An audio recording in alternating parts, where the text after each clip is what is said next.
Сиздер азыр туюнтмалардын маанилеринин таблицасы темасындагы 4-үлгү сабактын фрагментинде видео сабакты көрөсүздөр. Бул видео сабакта берилген эрежелерди көрсөтүү жана жазуу үчүн таблицаларды түзүү жана изилдөө менен окуучулардын функционалдык ой жүгүртүүлөрүн өзгөртүүгө болору көрсөтүлгөн. Мурунку видео сабакты көрүү алдында биз түшүндүрүү жана негиздөө стратегиясынын маселени талкуулоо этабы сабакта кандайча колдонулганына токтолгонбуз. Азыр стратегиянын кийинки этаптарына кененирээк токтолобуз. Алар модельдештирүү жана жыйынтыктоо, окуучулардын практикалык иши жана сабакты жыйынтыктоо, рефлексия. Окуучулар өздөрүнүн чыгарылыштарын түшүндүрүп жана негиздеп бергенден кийин мугалим маселени талкуулоонун жыйынтыгын чыгарат жана маселени чыгаруунун жаңы ыкмасын көрсөтөт. Модельдештирүү окуучуларга маселенин шарты боюнча эмнени табуу керектигин, визуалдуу көрүүгө жана чыгаруу кадамдарын түзүүгө жардам берет. Сабактарда мугалимдер маселенин чыгарылышын так жана кадамдар менен модельдештирип, маселени чыгаруунун эффективдүү ыкмаларын сунушташат. Жалпылоо, талкуунун жыйынтыгын чыгаруу жана маселенин чыгарылышынын кадамдарын модельдештирүү үчүн окуучулардын түшүндүрмөлөрүн колдонушат. Практика этабында мугалим окуучуларга жогорураак, туура келген жана төмөнүрөөк болгон 3 деңгээлдеги маселелерди чыгарууну сунуштайт. Окуучулар өз алдынча иштерди аткаруусу үчүн так нускамаларды берет. Окуучулардын практикалык ишти аткаруусуна байкоо жүргүзүп, классты аралап басып жүрөт. Зарылдыкка жараша жардам берет, колдоо көрсөтөт. Сен кантип чыгардың, эмне үчүн мындай чыгардың деген сыяктуу жана башка багыттоочу суроолорду берет. Андан кийин мугалим окутуунун жыйынтыгын ыкчам текшерүү үчүн тема боюнча алдын ала даярдалган жөнөкөй маселени бат чыгарууга сунуштайт. Андан соң мугалимдер сабакта өтүлгөндөрдү кайталап, киришүүдө айтылган максат менен байланыштырып, сабакты жыйынтыкташат. Окуучуларга жаңы билимдердин жана көндүмдөрдүн маанилүүлүгүн эскертишет жана аларга кортунду чыгарууга, математикалык эреже же аныктаманы терең түшүнүүгө жана суроолорго жооп берүүгө мүмкүнчүлүк түзүп беришет. Видео сабакты көрөрдөн мурда 9-модулдун 254-261 беттериндеги 3 жана 4 үлгү сабактардын фрагменттери менен таанышып чыгыңыз. Ал эми видео сабакты көрүп жатканда окутуунун стратегияларын өзүңүздүн сабагыңызда кандайча колдоно тургандыгыңызды ойлонуңуз. Сабакты көрүү жагымдуу болушун каалайбыз. Саламатсыңарбы? Бүгүнкү сабактын темасы туюнтмалардын маанилеринин таблицасы. Биз татаал маселелерди чыгаруу үчүн таблицаларды түзөбүз. Келгиле эстеп көрөлүчү, туюнтмалардын кандай таблицалары менен иштедик элек? Ким айтат? Умар. Биз туюнтмалардын таблицасын толтурганбыз, ошондой эле таблицалардын жардамы менен маселелерди чыгарганбыз. Азаматсың, рахмат. Бүгүн дагы татаал маселелерди чыгаруу үчүн таблицаларды түзөбүз. Балдар, доскадагы маселени көрүп жатасыңар. Келгиле ушуну чыгарабыз, андан ага чейин бул маселени окуп, түшүнүп алалы. Ким окуп берет? Нурайым. Токойдо тыйын чычкан секундасына 5 метр ылдамдык менен чулкайт. Ал эми чычкандын ылдамдыгы секундасына 3 метр. Чычкан тыйын чычканга караганда 10 метр алты жакта чулкап бараткан. Чычканды кууп жетүү үчүн тыйын чычканга канча секунда талап кылынат? Рахмат, Нурайым. Бул маселени өз алдыңарча чыгарууну сунуштаймын. Чыгаруу үчүн таблица түзгүлө жана чыгарылышын дептериңерге жазгыла. Балдар, маселени чыгарууга 10 мүнөт убакыт бөлүнөт. Чыгарып баштагыла.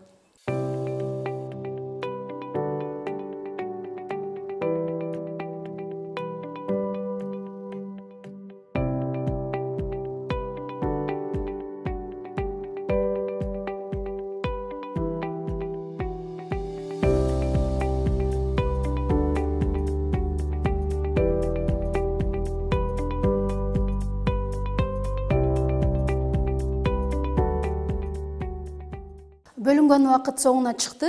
Ким өзүнүн жообу менен бөлүшүүгө даяр? Чычканды кууп жетүү үчүн тыйын чычканга канча секунда талап кылынат? Ариет. Тыйын чычканды кууп жете албайт. Дагы кимдин жообу ушундай? Каныкей. 4 секундадан кийин. 4 секундадан кийин. Камила. 5 секундада кууп жете алат. 5 секунда. Дагы кимдин жообу ушундай? Балдар, кимдин жообу башкача ыкма менен чыгарылган? Ариет, сенин оюң боюнча эмне үчүн кууп жете албайт? Ошону түшүндүрүп берчи. Кел.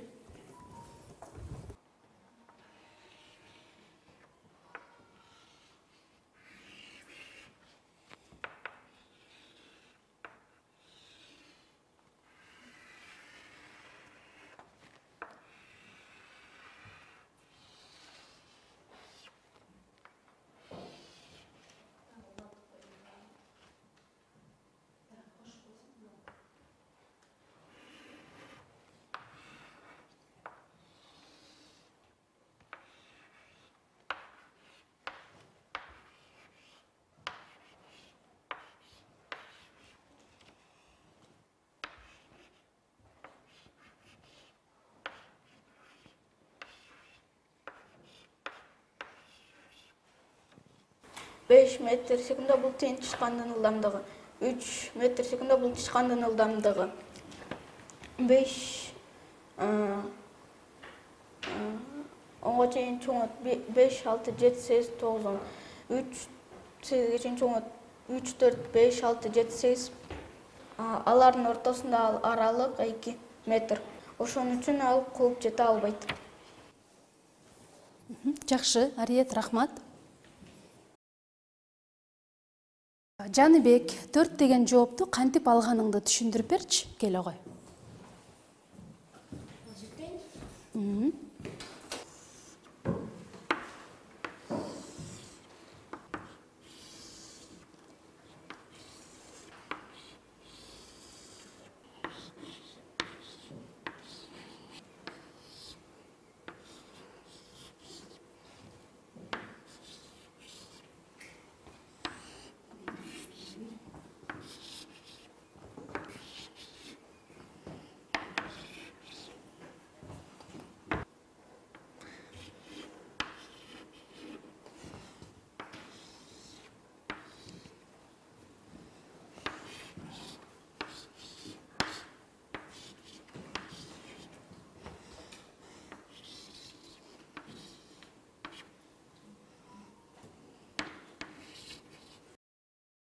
Биздин таблицада 1 2 3 4 бул 1 секунда менен берилген убакыттар.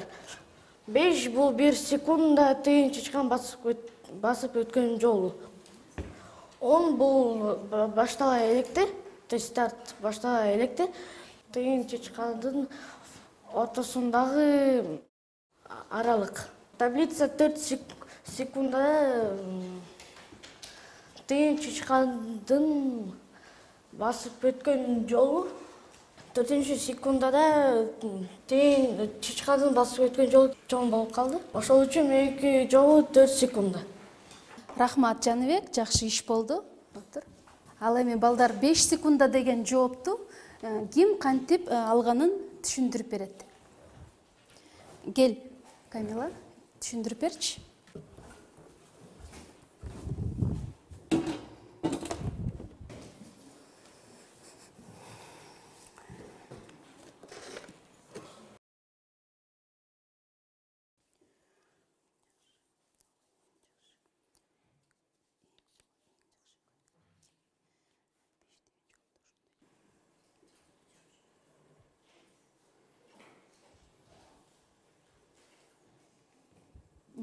Тыйын чычкан менен чычкандын ортосундагы аралык 10 метр.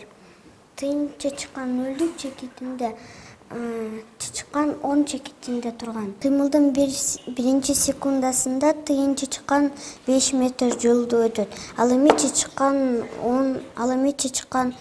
13 метр жолду өтөт. Экинчи секундада тыйын чычкан 10 метр жолду өтөт. Ал эми чычкан 16 метр жолду өтөт. Үчүнчү секундада тыйын чычкан 15 метр жолду жүрөт. Ал эми чычкан 19 метр жолду жүрөт. Бешинчи секундада тыйын чычкан 25-те болот. Ал эми чычкан ал дагы 25-те болот. Ошондуктан менин жообум 5 секундада болот. Ооба, жакшы Камила, эң жакшы. Отура кой. Ким дагы 5 деген жоопту ушундай жол менен тапты? Нурайым, жакшы. Каныкей, сен Камиламын жообу менен макулсуңбу? Ал эми азыр Камила доскага чыгарды, жообу 5 секунда болду. Сен ошого макулсуңбу? Ооба, макулмун. Биринчи секундада чычкан 3 метрди басып өтөт. Жана старттын башында 10 метр эмес, 13 метр алыста болот. Жакшы. Балдар, Ариет бизге тыйын чычканды кууп жете албайт деген жоопту айткан. Силер ага эмне деп айтат элеңер? Тыйын чычкан менен чычкандын ылдамдыктары туруктуу. Ылдамдыктардын эмес. Алардын басып өткөн жолу чоңойот. Ошону менен тыйын чычканды кууп жетет. Анткени анын ылдамдыгы чычкандын ылдамдыгынан чоңураак. Рахмат, Магомед. Ариет, сен Магомед менен макулсуңбу? Ооба. Ким өзүнүн ушундай жообун башкача ыкма менен чыгарды? Нурбийке, кел биз менен бөлүшүп койчу.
Мен маселеге таблица түзө алган жокмун.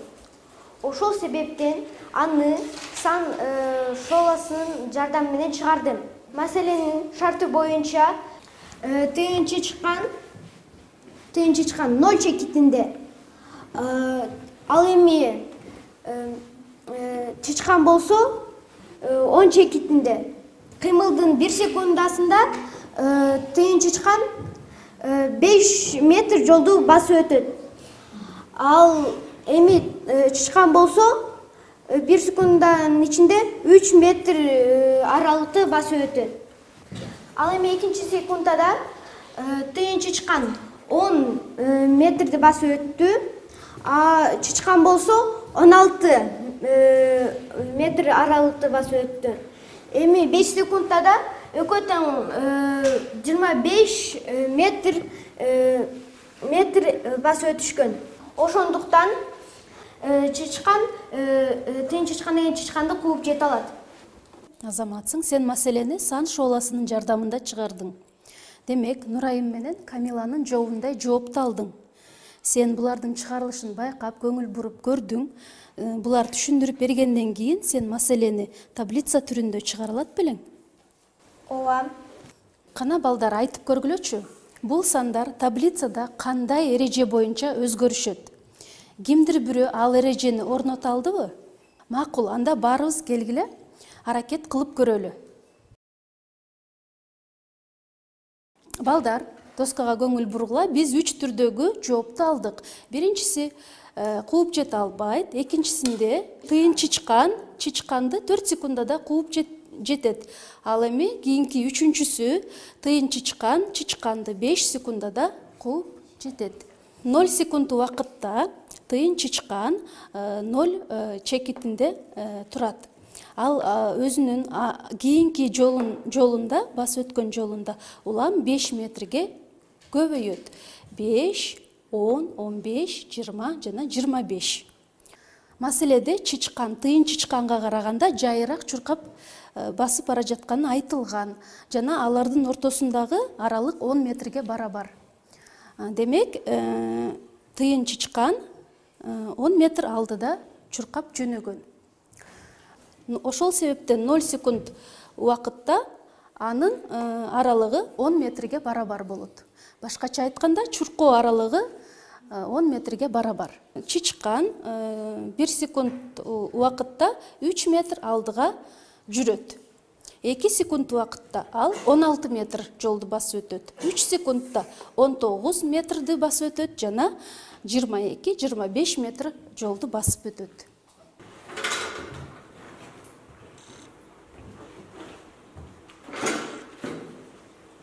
Балдар, демек, карагылачы, 1 секунд убакытта чычкандын басып өткөн жолу 10 кошу 3, 10 кошу 6, 10 кошу 9, 10 кошу 12 жана 10 кошу 15 метр аралыкка өзгөрүп жатат. Балдар, менин силерге суроом бар. Таблицада чычкан секунд сайын чуркап турган аралыктардын жана алардын ортосундагы 10 метр аралыктын узундугунун маанилеринин суммасы көрсөтүлгөн. Ал суммаларды таблицаларда көрсөтүлгөндөй 10 турактуу санын жана чычкан басып өткөн аралыктардын узундуктарынын маанилеринин суммасы түрүндө көрсөтүү пайдалуу болот. Балдар, бул таблицаны биз андан ары уланта алабызбы? Туура, балдар. Эгерде биз убакыттын жолчосун Т тамгасы менен алсак, басып өткөн жолун аныктоо эрежеси 5 көбөйтүү Т деп, ал эми чычкандын басып өткөн аралык аныктоо эрежесин 10 кошу 3 көбөйтүү Т деп алсак болот. Балдар, Т бул убакытты көрсөткөн өзгөрмө. Таблицада көрсөтүлгөндөй, убакыт өзгөргөн сайын тыйын чычкан менен чычкандын басып өткөн аралыктары дагы өзгөрүп турат. Балдар, кандай өзгөрүүнү байкадыңар? Азаматсыңар. Келгиле анда практикалык ишке өтөлү, бүгүн алган билимдерибизди бышыктап көрөлү. Балдар, көңүл бурсаңар, доскада маселе берилген. Бул маселени азыр биз жогоруда чыгарган маселе сыяктуу эле таблица түзүп чыгарабыз. Анда эмесе мен балдар силерге шартын окуп берейин. 2 тигүүчү шейшеп тигишти. Биринчиси саатына 2 шейшеп, экинчиси 3 шейшеп тигет. Эгерде биринчи тигүүчү 4 шейшеп тигип бүткөн болсо, анда бул 2 тигүүчү канча сааттан кийин бирдей сандагы шейшептерди тигишет? Балдар, бул маселени таблица түзүп чыгаргыла жана айрымдарыңарга мен силерге карточкаларды таратып берем. Аларды алдыңарда турган дептерлерге чыгарып жазгыла.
Балдар, менин силерге дагы кошумча тапшырмам бар.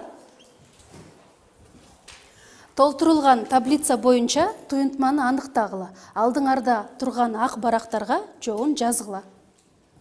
1 мүнөт убакыт берем, балдар.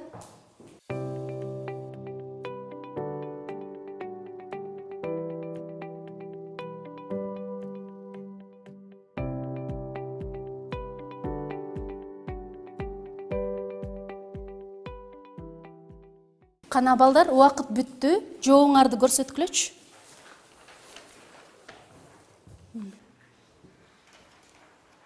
Демек, таблицаларды түзүү жана таблицадагы маанилерди салыштыруу бул биз жогоруда чыгарган маселелер сыяктуу маселелерди чыгаруунун эффективдүү жолу болуп саналат. Эки таблицадагы маанилерди салыштыруу менен биз таблицадагы маанилердин өзгөрүүсү боюнча мыйзам ченемдүүлүктү аныктай алабыз. Ошону менен бирге маселеде турактуу санды эске алуу өтө маанилүү. Азаматсыңар, балдар. Эгерде бардыгы түшүнүктүү болсо, баш бармагыңарды көтөрүп коесуңар. Эгерде силерде суроо калган болсо, анда баш бармагыңарды жумуп коесуңар.